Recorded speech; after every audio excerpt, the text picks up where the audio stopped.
সিঙ্গাপুরের পররাষ্ট্রমন্ত্রী doctor Vivian Balakrishnan আজ বুধবার দেশটিতে চিকিৎসাধীন জুলাই গণ অভ্যুত্থানের সম্মুখভাগের অকুতোভয় যোদ্ধা ও ইনকিলাব মঞ্চের মুখপাত্র শরীফ ওসমান হাদিকে দেখতে গিয়েছিলেন।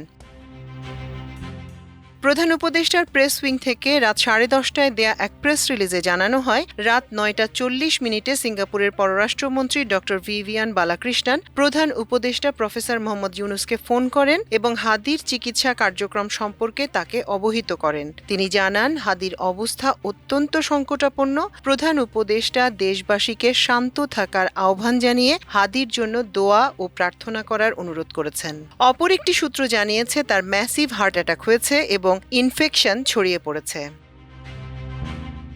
এর আগে সংকটাপন্ন অবস্থাতেই এয়ার অ্যাম্বুলেন্সে করে গত সোমবার হাদিকে সিঙ্গাপুরে পাঠানো হয়। এয়ার অ্যাম্বুলেন্সে তার অবস্থা কিছুটা অবনতি হলেও হাসপাতালে নেয়ার পর কিছুটা উন্নতি হয়। গতকাল মঙ্গলবার সারা দিন ও আজ সকালে স্বাস্থ্যের অবস্থা স্থিতিশীল থাকলেও দুপুরের পর স্বাস্থ্যের অবনতির কথা জানা যায়। এর আগে অন্তর্বর্তী সরকার ও পরিবারের অনুরোধে আরও ভালো চিকিৎসার জন্য হাদিকে যুক্তরাজ্যের বার্মিংহামে কুইন এলিজাবেথ হাসপাতালে পাঠানোর প্রক্রিয়া শুরু করেছিল সিঙ্গাপুর জেনারেল হাসপাতাল কর্তৃপক্ষ।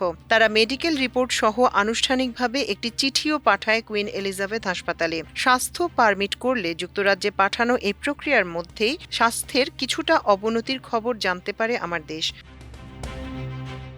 সূত্র বলছে, ওসমান হাদির মাথায় খুব জটিল একটি অস্ত্রোপচার প্রয়োজন, তবে এজন্য সিঙ্গাপুরের হাসপাতালে ভালো ব্যবস্থা নেই। ব্রিটেনের বার্মিংহামের কুইন এলিজাবেথ হাসপাতালে এই অপারেশনের ভালো ব্যবস্থা রয়েছে। সূত্রটি আরও বলছে, শুরুতে ইনকিলাব মঞ্চ এবং বাংলাদেশ ও ব্রিটেনের কয়েকজন শুভাকাঙ্ক্ষী ওসমান হাদিকে ব্রিটেনে নেয়ার প্রচেষ্টা নেন, তবে এখন বিষয়টি নিয়ে সরকার দ্রুত উদ্যোগী হয়। আজ সকালে 3 জন উপদেষ্টা ফাউজুল কবির খান, মোস্তফা সরোয়ার ফারুকী ও ডাক্তার সাইদুর রহমান টেলিকনফারেন্সে হাদির বড় ভাইয়ের সাথে এ নিয়ে কথা বলেন এবং সরকারের তরফ থেকে সব ধরনের সহযোগিতা ও উদ্যোগ গ্রহণের আশ্বাস দেন। সব ঠিক থাকলে ওসমান হাদিকে লম্বা সফরে নেয়ার মতো শারীরিক অবস্থায় আছে কিনা সে বিষয়ে সিঙ্গাপুরের চিকিৎসকদের সবুজ সংকেতের প্রয়োজন হবে। চিকিৎসকরা সফরের বিষয়ে সায় না দিলে তাকে ব্রিটেনে নেয়ার চেষ্টা হবে ঝুঁকিপূর্ণ। এর আগে আজ সকালে ইনকিলাব মঞ্চ তাদের ফেসবুক পেজে একটি পোস্টে জানায়, হাদির স্বাস্থ্য স্থিতিশীল হওয়ার অপেক্ষায় রয়েছে সবাই। অপারেশনের জন্য প্রস্তুত করতে হলে প্রথমে শরীরকে সম্পূর্ণভাবে স্থিতিশীল করতে হবে। চিকিৎসা সিঙ্গাপুর অথবা ইংল্যান্ড যে কোনো এক জায়গায় হতে পারে। ব্রেন সক্রিয় করার জন্য অপারেশন প্রয়োজন। বর্তমানে মূল লক্ষ্য হলো শরীর আর ব্রেনের মধ্যে সংযোগ স্থাপন করা।